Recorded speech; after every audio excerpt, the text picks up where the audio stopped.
Noah Hogan for the Boxing Voice. It's a pleasure to be speaking to Kieran Gething here in remote Pontypool in southern Wales. How are you, Kieran? I'm grand, thank you. That's fab. So, like most fighters, you've been inactive for a couple of years, but great to hear that you are back here in Wales, Cardiff, 12th of March on TM14 Promotions. They're returning just a month. With them, actually. I've worked with prior before, Priority Promotions. I know they're in partnership with them.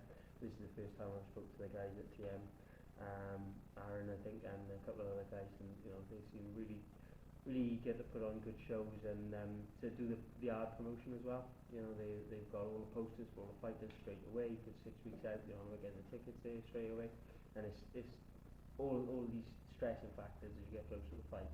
It's a big help having a good promotion team. Absolutely, and TM40 doing a great job for especially the sort of the smaller shows. Yeah, absolutely. Ideally, we get a gateway to the big ones then, isn't it? Yeah.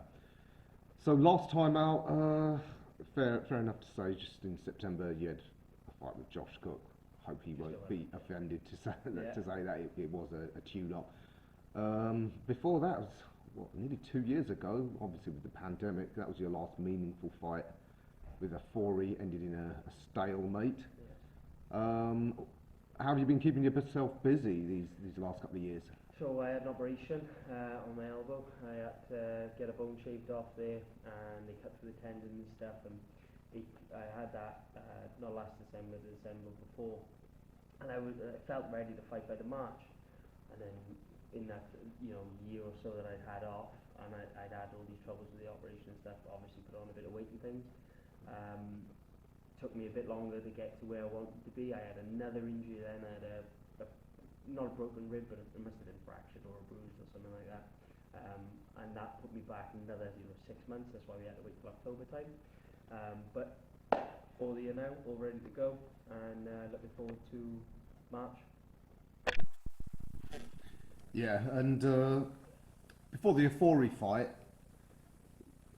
from 2018, you were quite busy. Your first attempt at a title was for the Welsh welterweight title.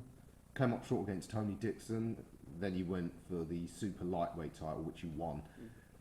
Is it fair to say you weren't big enough at welterweight? I won and defended the super lightweight one, but the welterweight. So I'm actually going back up to welterweight now. I don't think size or anything really was a problem. He caught me with a flash knockdown on a round that I was cruising. I was winning the round.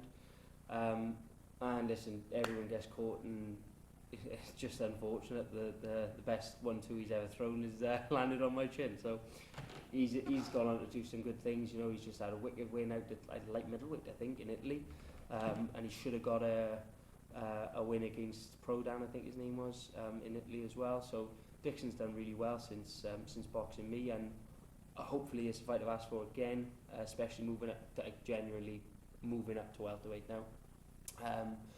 And yeah, I've won Welsh titles at every level I've boxed at, and that was a big thing for me, for wanting to go for the Welsh as quickly as I did in my career, if you like. And yeah, I've got that sort of monkey off my back now. I've won and defended it, as I say, the first person in 10 years or more to do that, I think, because the Welsh title means so much to me, and real validation boxing Craig Woodruff after that as well, who's in the mix for British title or eliminators now. So it's good quality boys that I boxed. Even Henry James, who I won the title off, gave Gavin Gwynn a good fight, and boxed Craig McIntyre up in Scotland, got a draw for a Celtic title at super lightweight. So the good boys that I've mixed with, and a Foray. What a classy fighter. He's 30 plus now, but he boxed Archie Sharp and done really well against him. Yeah. I've boxed good boys. Don't think the size was a big problem, but what it's turned out to be a problem now is trying to get me back down to 140. I'm 27 and probably reached the size I'm going to get to, but it's very draining to get to it, especially for the Euphoria fight. That was very draining.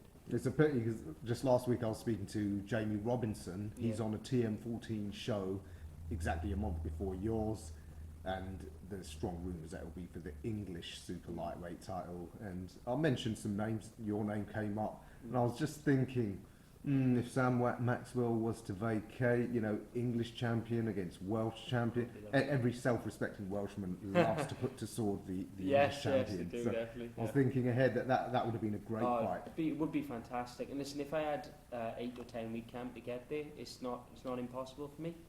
But 4 to 6 weeks now, it just seems more clever for me to get to stay at 147. And Jamie was a fight that was talked about for me, and I said yes to it straight away, as long as it was at welterweight, because they'd only give me 4 weeks notice or something at the start of the year. So if they're offering me 4 week, 6 week leads, then it's going to have to be welterweight. But if it's a proper camp with a proper fight, I'd be willing to go down to 140 again. But I'm putting it out there now that I am trying to step up to welter, because of the nature of how the sport is at the minute.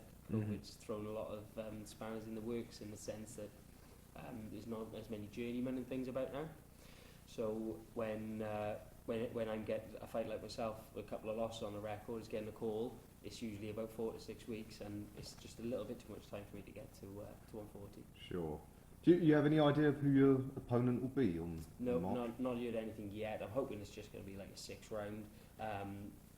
I'd like someone with a positive record, but you know, someone who's coming there to fight as well, because my style benefits from someone who's trying to engage with me, not so much on the back foot all the time.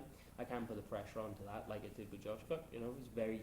If you watch him fight anyone, he's very, very slick, but doesn't engage much naturally, being a journeyman. So hopefully we'll get someone who's going to come there to fight. Mm-hmm. So I mean, for the year ahead, like everyone, you just want to get active. You got any particular targets in mind? So I've got a son coming start of June, so I'm looking forward to that. Congratulations. Thank you very much. My first boy, so I'm really looking forward to that. I did ask my manager to try and get me out maybe just before that, start of June, but I've got hopes that maybe if I perform well on this one and the opportunity comes, there could be someone with TM on one of their shows, or if MTK get a good opportunity for me like they normally do, then hopefully it could be something then. But just for me now, it's concentrating on getting this fight done, looking good doing it, and maybe one more, if it's a meaningful one, fantastic, before my boy comes, and then maybe close out the year with a nice big one. Mm-hmm. Well, exciting time. Let's tell us about your boxing journey. On the way in here, I noticed even this small town, Pontypool, has what looks like quite a big boxing club. Is that where you started? Yeah, so I boxed there from 12 years old. My brother went down there, he was a year younger than me. Had some trouble with some travellers down there, and I went down with Big Brother thinking I could help. Couldn't have done anything, I was a wimp, but went down there, stuck to it, and won all my titles with that club, and recently moved to St Joe's, and it's fantastic being down there as well. It's a good group of people. They're very understanding in certain situations, especially with with other commitments outside of boxing, and Tony stays in touch with us, and it just gives us good advice mainly. That's the biggest thing I'm finding down there, and obviously being really talented fighters as well. Mm-hmm. And what did you achieve as an amateur? Any particular titles? Yeah, so I won junior ABA title. I won 2 CYP titles, so the boys clubs. I won a youth ABA title and a senior ABA title, and I boxed for Wales for 2.5 years, where I was a team captain as well. So boxed a lot on the amateur scene, and I had about 55 fights, I think it was, or 65. And it was a fantastic experience. Probably the best times I can remember boxing, to be honest. I loved the amateur scene, and if I ever had the opportunity, I would have loved to have gone to the Commonwealth Games. I was on the long list for it, but Fred Evans, who's Olympic medalist, was ahead of me in that, so no qualms there. But loved boxing for Wales. It was probably the best time, like I say, in my career so far. What is it about Wales? It's such a small country. Yeah, even in these small towns, you guys seem to produce so many good and even great fighters. Yeah. I mean, some of the best ones you can name from Britain are Welshman, Calzaghe, Wild. Going back, it's just I believe we've got something like an obscene amount of percentage of champions for the per capita. So it could be that in a sense it's a bit deprived compared to the rest of Britain. Is really hard, but and boxing is such an easy to enter sport. I mean, most of the clubs around here charge £1 a session for a kid. A pair of boxing gloves you can pick up second hand or use from the gym. And that is the beauty of boxing, and something I'm quite passionate about. I've got a sports shop, I sell boxing gloves and things. I sell them for as cheap as I can. Really good quality, Clinical Reyes gloves, because I want them to be as accessible for people as possible. And hopefully I have my own boxing gym in my hometown, which is Abergavenny. I've lived in Pontypool most of my life, but I'm actually from Abergavenny, a little bit further down the road near Monmouth. And there's never been an active club in Monmouthshire, I don't believe. So I'm really looking forward to the opportunities there that are coming up. Yeah, it's going to be a good time, I think. Probably that Celtic fighting genes in there as well. Yeah, 100%. Yeah, we're close to the Irish and the Scottish for me. Yeah, so it's a good Celtic fighting style. So, I mean, how do you see the current scene in the two weight classes domestically? I mean, at 140, I think we can forget Josh Taylor. He's in a different stratosphere. Yeah, don't worry about that. At the domestic level, if you like you said, if you were given the right sort of training camp, who are the best fighters in your opinion? For example, I briefly had the opportunity to box Kieran Brown on the last show in Cardiff, and I would have taken it in a heartbeat. In fact, I did say yes to it, but my coach has done his corner from the start of his career, so I don't really see that fight happening now at all. And me being I like to say I've had all my career with one club, and for the last year or so I've been in another club. I'm not the type to flit around between coaches, so I won't be moving anywhere, and I don't see Tony's attitude changing. So that fight is very much out the window, I think. I'd love the opportunity to box Maxwell. I think he's a fantastic fighter, and someone I looked up to in the amateurs as well. But the idea is you keep going till your idols become your rivals, isn't it? And I'd love to have the opportunity at that. 140, like you say, the top of the division is so well stacked. You know, at top level boys. I was in the golden contract with some of them, and yeah, 140. I just think if I got the chance at a major domestic title, I'd be very happy. Welterweight, I'd like the opportunity to box Dixon again, and sort of build back up from there. But in my immediate sights, I'd really like some sort of international title or something like that. That would be great for me. And then seeing like Gavin Gwynn at our gym win a Commonwealth title and stuff, that's really inspiring too. Especially the way he did it, going over to Ireland and giving Macomb a good going over, and being around these fighters is just inspiring themselves. You see them have these things, and I've got a thing where I don't touch a belt until I've earned it. So when I'm retired, I'll be able to hold everyone's belts. But for now, I see all these boys in gym, see them with the belts, and I just think I can't touch it, because if I get the chance, I want to make sure the first time I touch it is when I win it. Sure. But yeah, between the two divisions, there's so much opportunity, especially in Britain, because they're two of the most stacked divisions in the world in Britain. So.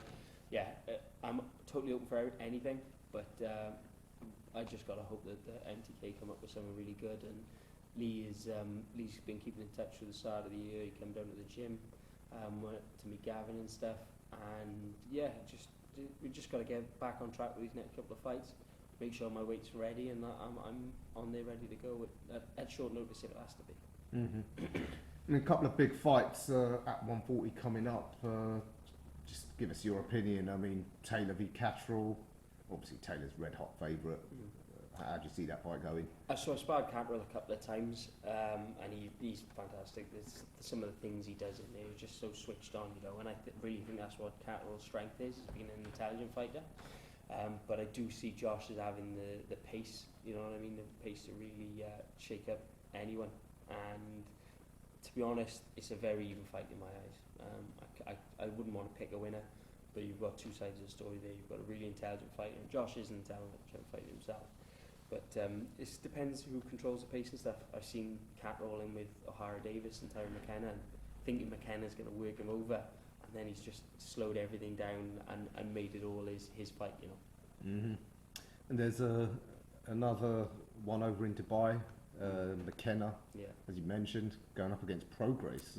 People forgotten about a bit, but that's a bit of a mad fight, really, because I think it stemmed from Twitter. I think I even liked some of the conversations and stuff. So it's fantastic for him for Tyrone to get such a big fight. And you talk about fighting genes, our man's got a Celtic fighting gene in him.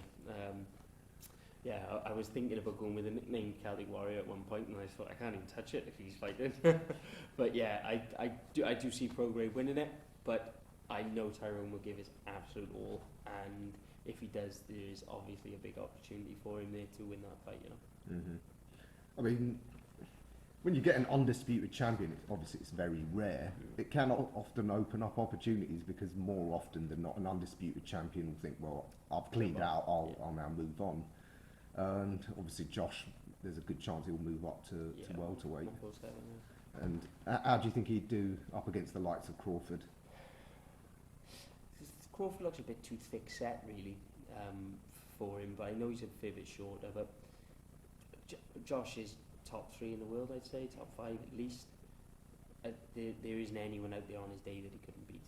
You know, and I'm a massive fan of Lomachenko, and that goes for him as well, in my opinion. On his day, I don't see Josh being able to put in a bad performance, you know.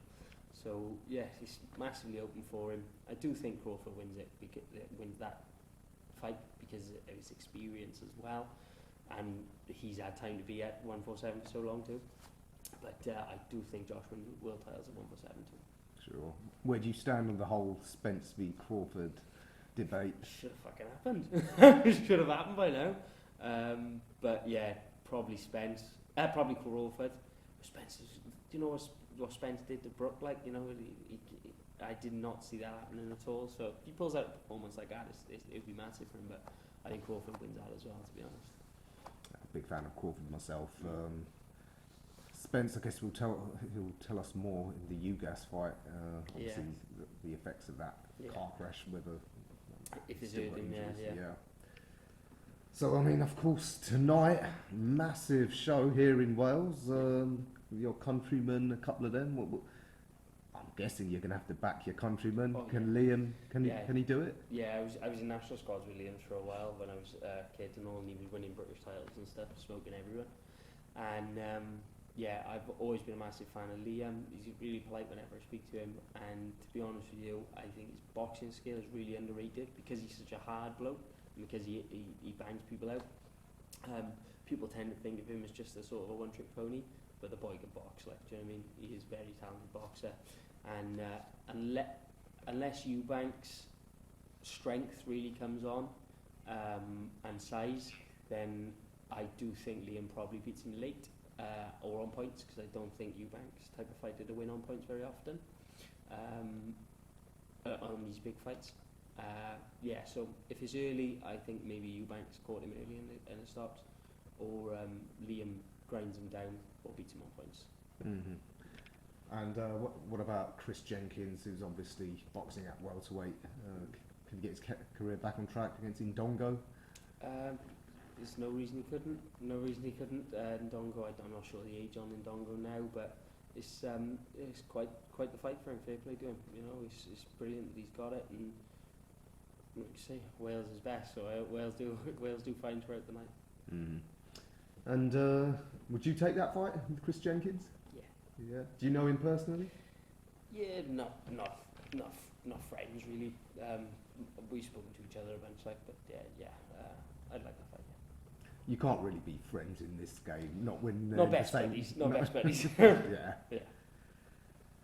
All right. Anything you want to add, Kieran? Just thank you for taking the time to come down here, bud, and I hope people tune into the fight on the 12th of March and just enjoy it and keep up to date with my career and stuff. Follow us on Twitter, YouTube, all that, and thanks to sponsors and Cleto Reyes, fantastic, can't wait to wear your fight gloves, and I got a brand new kit for this fight as well, so really excited for it all. Yeah, it's an exciting start to the year, and we look forward to seeing how you progress through 2022. So Kieran, thanks for speaking to the Boxing Voice. Thank you. For the video, feel free to hit the like, subscribe, and share. As always, if you want to support us to the next level, head over to the patreon.com/ThaBoxingVoice. We have tons of exclusive from Border Wars, Entitled, betting shows, the list goes on and on and on. But in addition to that, if you guys have questions for fighters, trainers, and promoters, this is where you can submit them. We will run out, get these questions answered, and put it back on the show just for you guys. Appreciate it. Peace.